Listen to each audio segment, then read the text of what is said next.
전번 시간에 구치부 단일치 임플란트 하부 보철물 제작을 수업을 하셨죠.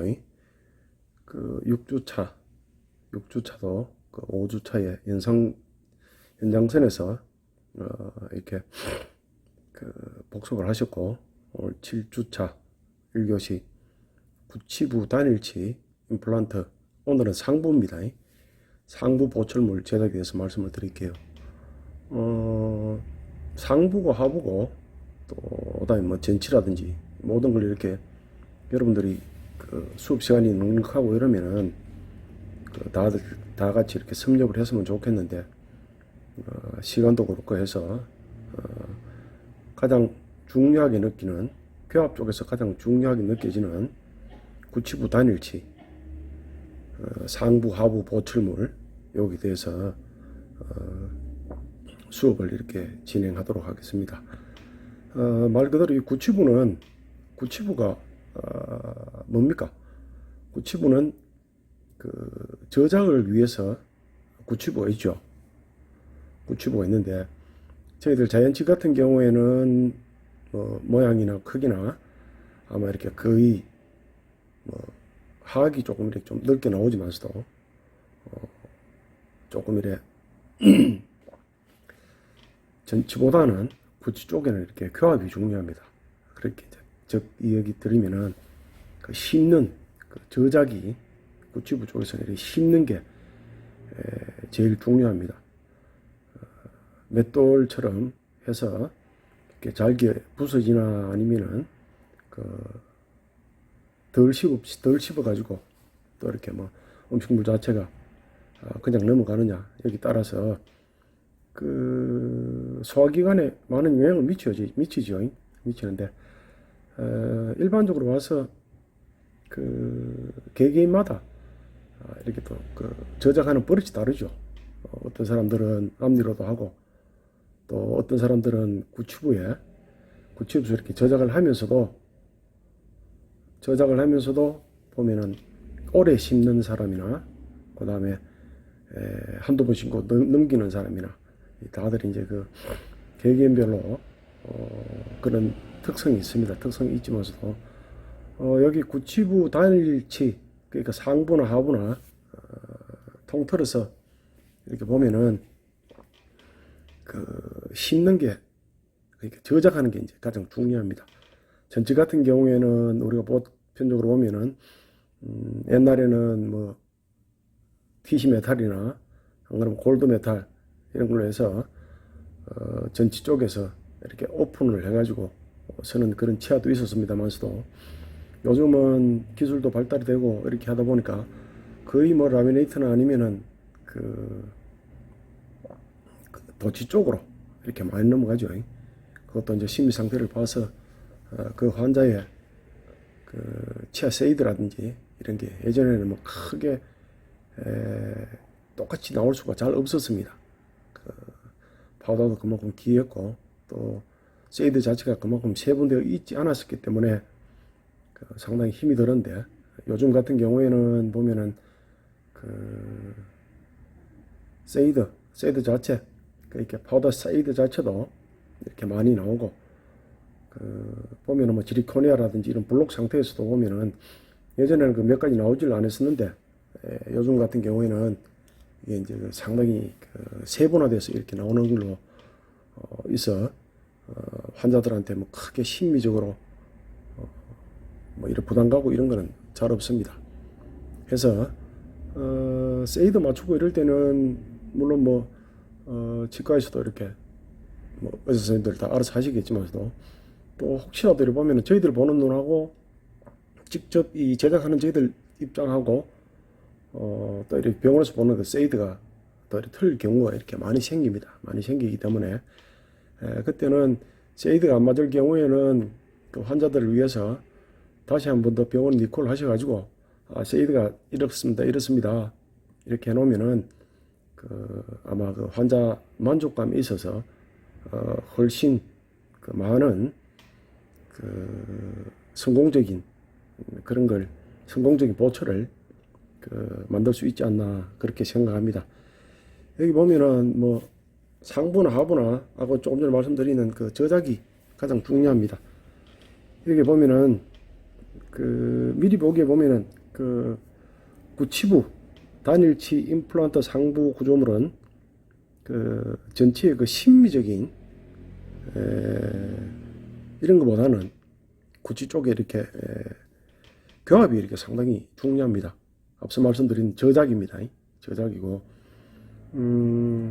구치 쪽에서는 그 보편적으로 보면은 뭐 한쪽이 탈락되면은 뭐 6번이 이렇게 탈락이 되고 5번, 7번이 이렇게 남아 있는 경우에 보편적으로 봐서는 그 브릿지를 이렇게 많이 했습니다.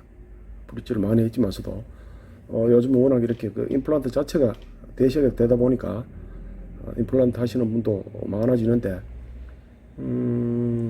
경제적인 면이 상당히 그렇죠. 경제적인 면이 환자 개개인에 다 다르기 때문에 뭐 앞에 그 5번, 7번이 좀 상해도 괜찮다. 뭐 골도를 해주십시오. 아니면 뭐 TC 메탈을 해주십시오. 이렇게 원하는 환자들이 들어 있습니다. 그래서 어떻게 보면은 브릿지를 할 경우에는 그 자체가 그 5번, 7번 자체가 이렇게 같이 감싸고 있기 때문에 훨씬 더 튼튼하다고 볼 수 있겠습니다. 튼튼하다고 볼 수 있지만서도 앞에 5번, 7번 자체가 이렇게 보면은 멀쩡한 이를 또 이렇게 깎아서 덮어 씌운다는 또 그런 부담감을 갖는 환자들도 많습니다. 그래서 구치부 쪽에도 요즘은 이렇게 임플란트가 많이 있습니다. 많이 있는데 단일치로 봐서는 이게 그 하나만 그렇지 단일치죠. 하나만 이렇게 심다 보니까 보통 우리들이 이제 그냥 가지고 있는 치아는 안 움직이는 것 같아도 이렇게 잇몸 자체에서 쿠션 역할도 하고 하기 때문에 무리가 좀 덜 갑니다. 덜 가는데 이 임플란트 자체는 매식을 해서 움직이지 못하게끔 딱 고정을 시켜놨기 때문에 아무래도 지대주가 어떤 지대주 자체가 부실하면은 지대주 자체만 부실하다는 게 아니고 환자 구강 내에 골조직이라든지 이 모든 것이 부실하면은 실패를 할 수가 있습니다. 단일치아로 했을 때 양쪽에 잡아주는 것 없이 단독으로 이렇게 서 있기 때문에 자인치 같은 그런 쿠션 역할도 할 수 없을 뿐더러 어떻게 보면은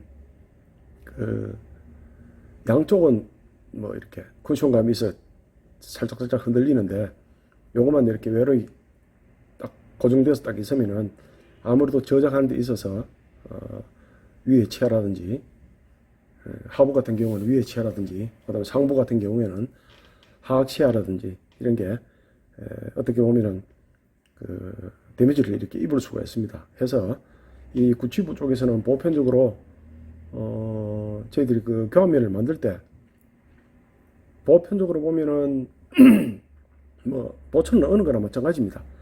거의 뭐 한 60%, 70% 정도 크기로 해서 이렇게 교환면 크기를 만드는데 거기서 또 뭐 더 많은 데미지가 올 것 같으면은 교환면을 줄이면은 저작되는 부위가 좁기 때문에 어떻게 보면은 데미지가 덜 갈 수가 있겠죠. 또 그런 속에서 보면은 뭐 음식물이 씹히는 양이 상당히 적어지겠죠. 본래 있던 치아하고 비교를 하면은. 그래서 이 보철 쪽에서는 보철 쪽에 제작을 할 때는 자연치보다는 한 3분의 2 가량 이렇게 줄여가지고 이렇게 제작을 해야지만큼 환자 데미지가 이렇게 적다고 이렇게 봅니다. 그런데 해서 전치는 보면은 뭐 또 이렇게 골드라든지 그러면 포세인 뭐 아니면 임플란트를 해서도 세이드가 잘 맞지 않으면은 상당히 보기에 거북하죠. 해서 세이드도 중요하고 이런 게 이제 그 전치 쪽입니다. 전치 쪽이고, 전치는 심미, 구치는 그 교합. 예, 뭐 이렇게 말씀드린다고 해서 뭐 구치도 세이드가 안 맞아서는 안 맞아서는 안 된다는 그 말씀이 아니고, 구치도 될 수 있으면은 그 세이드를 맞춰 가지고 이렇게 제작을 하면은 그 스마일 라인이나 아니면 뭐 그 입을 크게 벌리고 웃으실 때도 큰 부담감이 없겠죠.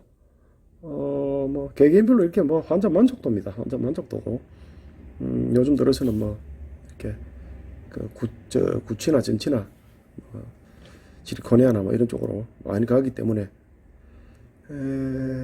심리적으로는 뭐 큰 그 적이 없을 겁니다. 아마 없는데, 단지 이제 뭐 그 경제적이죠.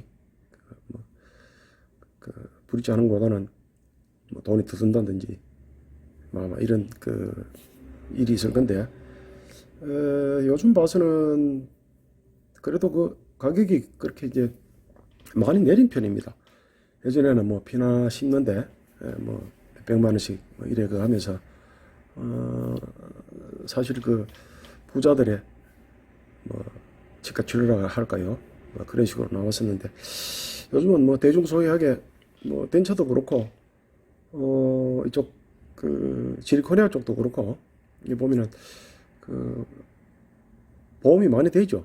지리코니아란 즉 아까 말씀드린 그 상부 보철물, 임플란트 상부 보철물을 말씀드리는 겁니다. 이렇게 임플란트에 있어서 65세, 요새 60세입니까? 65세입니까?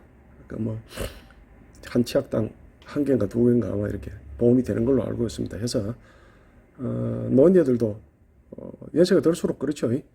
그 이쁜 거 좋아하시고 보기 좋아하는 거 좋아하시고 하기 때문에 아마 노인네들도 많이 이렇게 그 원하는 것 같습니다. 원하는 것 같은데, 이 로컬에 나가다 보면은 그 환자들 나름대로 그런 게 있습니다. 하부 구조가 뭐 부실해서 이거는 이렇게 안 됩니다, 이렇게 말씀드리면은 그게 뭐 딴 데는 다 되는데 여기는 왜 안 되나 뭐 이런 식으로 그 묻는 분도 계신다 하는데, 오늘 이제 보험이 아무리 되더라도 환자 자신이 가지고 있는 여러 가지 여건이 맞아 떨어져야지만큼은 그만큼 수명도 오래 가고, 아마 그 환자 만족감도 이렇게 훨씬 그 많은 걸로 생각이 듭니다. 구치부 임플란트의 그 교합면 형태하고 외형은 그 첫째는 그 교합 하중, 즉 저작 있죠. 저작할 때 그 압을 이야기합니다. 그 씹을 때 그 하중 교합 압을 그 임플란트의 장축 방향으로 유도하기 위해, 장축이란 그 아래위로 길게 가로로 세로로 이렇게 놓이는 그게 장축 방향입니다. 그걸 유도하기 위해 그 교합점은 그 임플란트 외경 내측, 그 바깥쪽 임플란트 외경 바깥쪽 내측 여기에 가깝도록 형성하여 그 임플란트가 그 압축 부하를 받지 않게 이렇게 설계를 한다, 이렇게 나와 있죠. 여기 보면 그림 12-1에 이렇게 보면은, 그림 12-1에 이렇게 보면은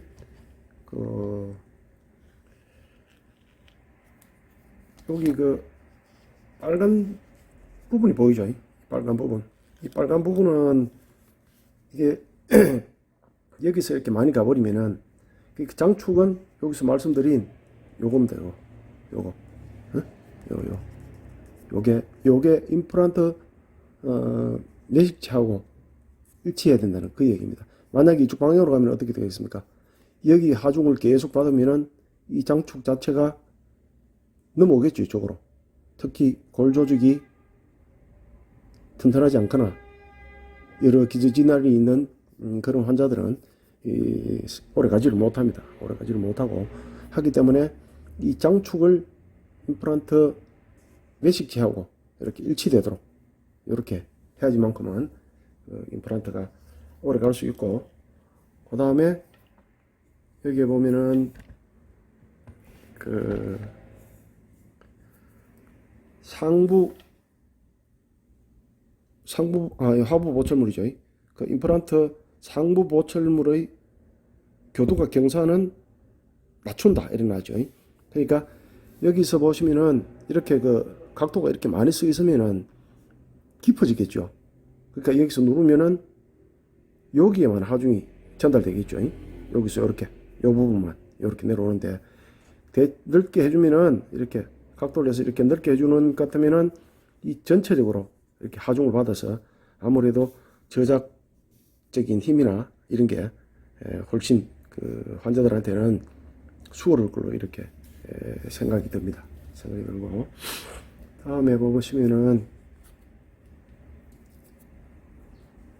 그러니까 여기 나와 있는 대로 그 임플란트 상부 보철물의 교도 경사는 낮춰야 됩니다.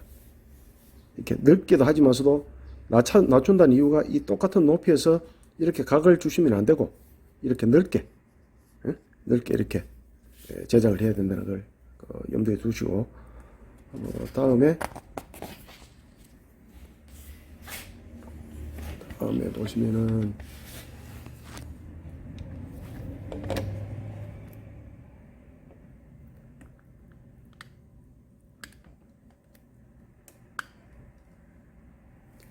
여기 그 교환면이죠. 이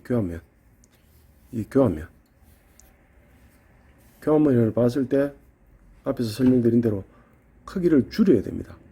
크기를 바칼 링갈 쪽 마찬가지고 그 메지알 디지털 쪽도 이렇게 작게 가지고 있는 자연치보다는 작게 이렇게 형성을 해줘야지 앞에서 말씀드린 대로 그 저작압이라든지 환자의 그 구강 상태에서 저작압이라든지 이런 모든 걸 견딜 수 있기 때문에 될 수 있는 대로 보철물은 겹 크기를 이렇게 줄여야 됩니다. 이거는 뭐 임플란트뿐만 아니라 그 다들 마찬가지입니다. 앞에서 말씀드린 그 보철이라고 들어가는 그 메탈은 보철이라고 들어가는 그 모양은 전부 다 그렇게 줄여야 됩니다. 줄여야 되고 일반적으로 브릿지를 할 경우에는 6번이 믹싱되어 있는 경우에 그 5번이나 7번이나 크기도 이렇게 프랩을 하기 때문에 가급적으로 자인치보다는 조금 작게 그렇게 형성하는 것이 보철물 제작이라든지 그다음에 환자 애후에 참 괜찮은 걸로 이렇게 사료됩니다. 그 다음에 여기 그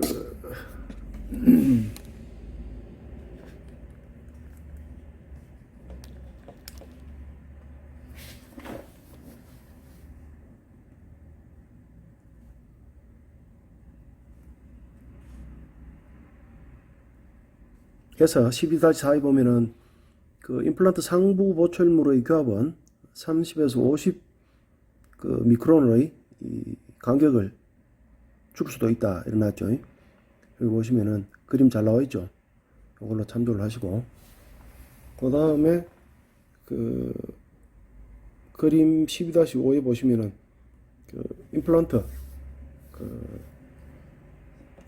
상부 구조물의 치경부는 음식물의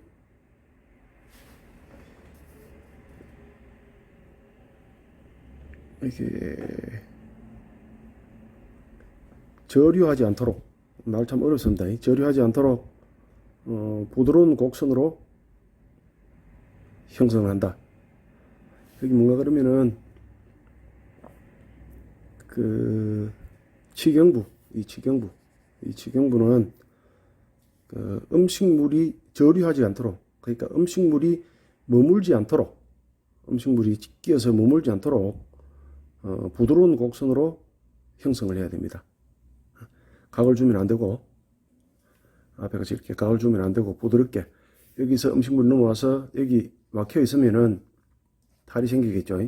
그래서 여기에 보면은 이 각도는 상당히 완만합니다. 여기서 와서 그냥 이렇게 음식물이 이렇게 쭉 흐르도록 이렇게 이제 그 제작을 해야 된다는 그 이야기입니다. 어떻게 보면은 저희들이 제작하는 그 하나하나가 어떻게 보면은 뇌절, 디지털, 뭐 바칼, 링갈 이 모든 쪽에 신경을 써서 하라는 그런 얘기인데, 이거는 뭐 거의 뭐 FM 공식이라고 보시면 되고, 환자 또 구강 내에서 이렇게 보면은 그 뭐라 그럽니까, 이 진지바 쪽에 뭐 별 문제가 없다든지 정상적으로 침이 흘러내려가고 뭐 이런 것 같으면 괜찮은데, 만약에 그 진지바 쪽에 이렇게 푹 파여서 있고 이렇게 뭐 좀 구강내 질환이 있는 이런 환자들은 또 조금 이렇게 어렵겠죠. 그런 현상이 어려운데, 요즘은 뭐 스케일링도 보험되고 이러기 때문에 보편적으로 뭐 6개월에 한 번씩 하라 그러는데, FM은 6개월에 한 번씩이죠. 6개월에 한 번씩인데 6개월에 한 번씩 뭐 아니면 1년에 한 번씩 내원을 하셔가지고 그 저장 침착물에 대한 이런 것도 좀 이렇게 없애고 이렇게 하면은 그 임플란트를 오래 쓸 수가 있겠죠. 말씀드린 대로 교환면은 적게 만들고, 그 다음에 음식물이 그냥 흘러내려갈 수 있도록 보철물 제작에서 각도에 대해서 신경을 이렇게 조금 쓰시면은 환자들이 하니까 아마 훌륭한 그런 보철물이 나올 걸로 이렇게 생각이 됩니다. 생각이 들고, 뭐 이렇게 여러 가지 많이 복잡하죠. 복잡한 거 없고, 이건 이제 실무상 가셔가지고 오래도록 이렇게 만져보고 또 이렇게 접해보고 하시면은 여러분들도 아마 여러분들이 만족하실 수 있는, 아니면 환자들이 만족할 수 있는 그런 보철물이 나올 걸로 이렇게 생각이 됩니다. 그런 점 유념해 두시고, 다시 한번 말씀드릴게요. 구치는 교합 쪽에 신경을 쓰셔야 되고, 교합 쪽에 신경을 쓰시되 뭘 해야 되나 그러면은 교합면 줄이라 그랬죠. 교합면 줄이고, 그 다음에 음식물이 흘러내릴 수 있는 그 각도, 그 다음에 전치는 보면은 신미성이나 모든 이런 걸 신경을 쓰셔야 될 것 같습니다.